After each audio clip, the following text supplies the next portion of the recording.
Hey, good evening, everyone. Welcome into the West Virginia channel for the Voice of College Football. I'm Joey Foster. With me today is Tony Altimore. We'll be right back.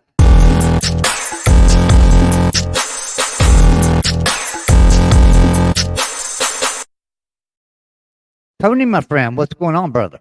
Hey, Joey, having a good day. What about you?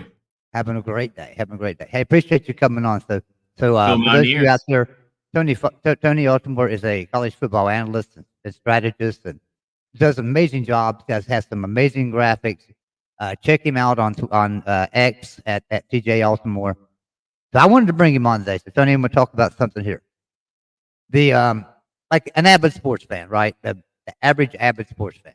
Uh-huh. Um, and in this conference in the Big 12, who has the best fan support? And I'm talking when it comes to just TV and merchandise and ticket sales, attendance, social media. Do you have a list of like how we shape up as a conference?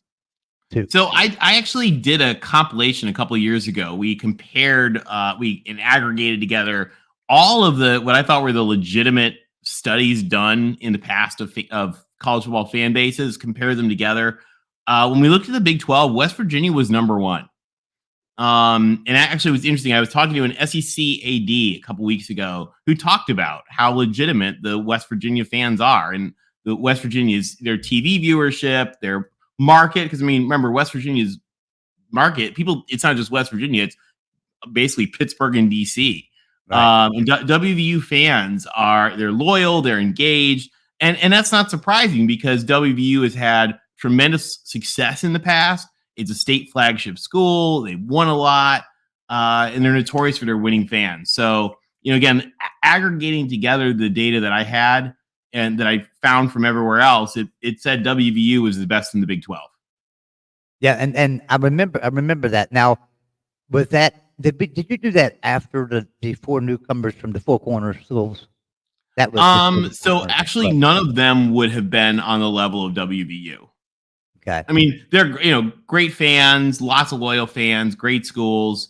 I mean, I could pull up the actual data, look at where they fall in, but none of them were on the level of WVU. WVU was really strong. It surprises me, really. It shocked me because we're a small state, right? But we've just got so much fan support, like you say, in Pittsburgh and Washington, D.C., even in Baltimore and Charlotte, North Carolina. I mean, Alabama's a small state, and Alabama fans are everywhere. A lot of it's the brand and the winning and the history and the legacy, and you guys have that goes back a long time. Utah may build that because Utah's having great success, but they've only been in the on the power conference level for 12 years or so. Right. So it takes a lot of. Colorado has great fan support. They right now they sort of have this Dion wave. So depending on how you measure it, you might, if you look at right now, you might come up with huge numbers for Colorado. But how long standing is that and how sustainable is that are interesting questions on YouTube. And I see a lot of people giving their rankings about how top to bottom the Big 12, who's the bigger brand, who would be one of the next teams off the board should the SEC Big 10 come knocking, right? And I see everybody, and look, obviously Kansas is going to be a huge school that would come off the board. Kansas would fit right into the Big 10. Great basketball program, building a good football program now. But there was always that, well, who would the SEC choose? And I've always been the type to say, I think it'd be West Virginia because they voted West Virginia in at one time before they came to the Big 12. Now ended up taking Missouri, but that's why we ended up Big 12. I think they regret that today. I think Missouri's a good team, but I think they regret taking Missouri. I don't think it got them much of a market. I think I just don't believe it brought in a lot. I think they would have brought in more with West Virginia, in my opinion. But so I see people saying that Kansas would be the first one off the board, and I can kind of agree with that because of the basketball brand alone and how big it is. Because they're a blue blood basketball, right? Certainly. But when you're talking about the other teams, I just don't know a lot of teams that fit in. And I'm not saying that's ever going to happen anyway. And I'm not going to speculate because here's the real question. There's two ways to think about this. There's this fan mindset, right? Like fans think you're playing Risk or Settlers of Catan, where like everybody's trying to like just grab all the land. And that's not really the case, because the question is, who adds more value? Who makes everybody worth more money? And who's really above that value level? And I don't know that. I mean, this is one of the issues that we're facing, is I don't know that any of them are. Yeah, I agree. You know, who makes Alabama richer? You know, it's not just like, oh, who's the best in the Big 12, or, you know, oh, we want to conquer the world like it's, you know, we're grabbing empires of Africa in the 1800s, and that's not really how the math goes. The question is, who makes everybody more money? And so then, you know, you really like dig into it. I mean, West Virginia and Kansas, I think, are absolutely phenomenal. You know, Colorado is fantastic. Utah is fantastic. Arizona and Arizona State, fantastic growing markets. Texas Tech, you know, has a tremendous amount of fans. And so you really start to think about, okay, who really makes everybody richer? Does Kansas football make everybody richer? Absolutely not. Absolutely not. Yeah. Does basketball somehow add enough value to pick up the rest of the tab? I don't know. I tend to think not.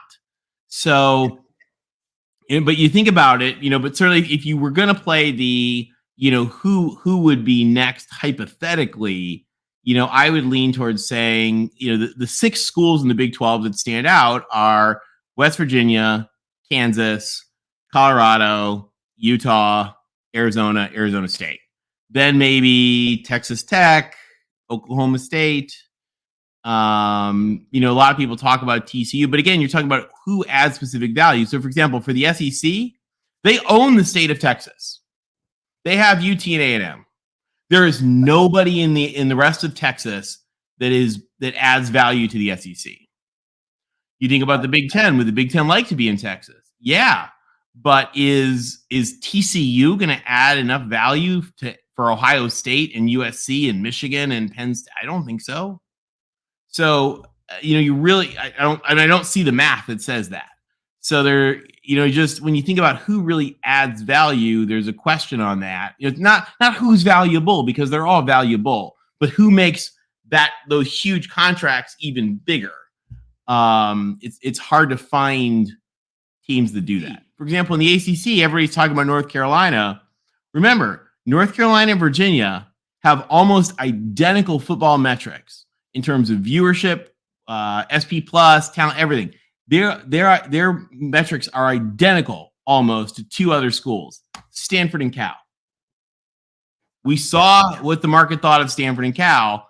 So, you know, again, the SEC, they like big brand, big state flagship schools in adjacent states. You know, so okay, so who fits that for them? You know, Clemson, Virginia, North Carolina, Kansas, you can argue. They're not going to New Mexico. You know, so you start to run out of space. Carolina market. So if they want the North Carolina market, sure, they go after UNC or something. But let's say they want the Virginia recruiting ground. Virginia Tech used to be a really good program. They have been down for a very, very long time. They just haven't done a lot.